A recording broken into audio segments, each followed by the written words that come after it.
A custody battle over a baby's remains. 25 investigators learned DCF was heavily involved with the family before the child's sudden death.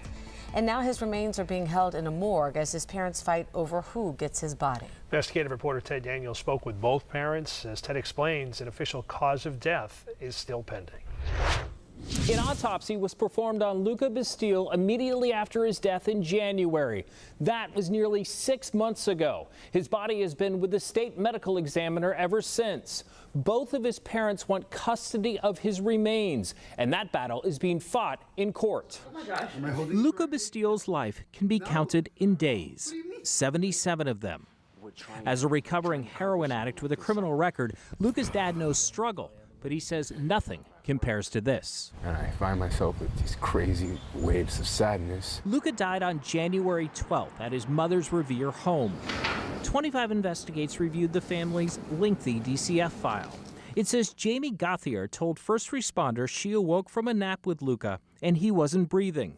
This is Bustillo's attorney. Miss Gauthier had been drinking heavily that day, and the allegations are that she was in the bed with the child, and the child subsequently died. EMTs also reported alcohol on Gauthier's breath. She disputes she was drunk. We just want to know what happened to Luka. Medical examiner just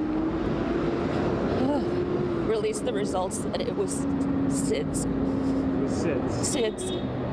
Were you intoxicated when you were caring for Luka? No. Luka had just moved back in with his mother the day before his death, despite persistent concerns of her sobriety regarding alcohol use, according to DCF paperwork. Luka's pediatrician told DCF Luka remaining in his father's care was the safer option. They essentially deemed the mother fit and they deemed me unfit.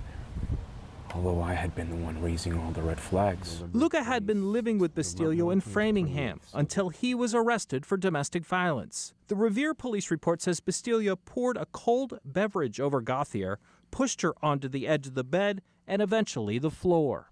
Officers noted at least 3 similar incidents in the past 2 months. In the words of Gauthier, Because he beat me, okay? A battle over Luka during life rages on after his death.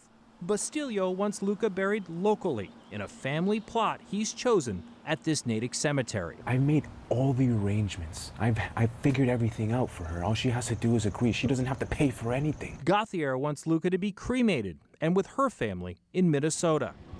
The parents no longer speak to each other, except through lawyers. It's an unusual case, to put it mildly. We shared the facts of this case with Wendy Murphy. She's a former prosecutor who teaches at New England Law. So how is a judge supposed to decide who gets to bury this child? The fact that the mom had primary legal custody at the time of the child's death gives her a thumb on the scale. The father wants the child to be buried here. There'll be some pressure on the court to let the child be buried here because this is where the child lived. A judge may ultimately determine Luka's final resting place. Do you think you can find a resolution that will make both of you happy? I certainly hope so. But I haven't even started the healing process.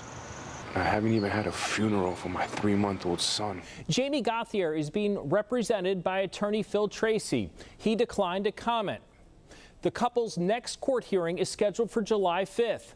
Custody of Luka's remains could be decided then. We will keep you posted. For 25 Investigates, I'm Ted Daniel.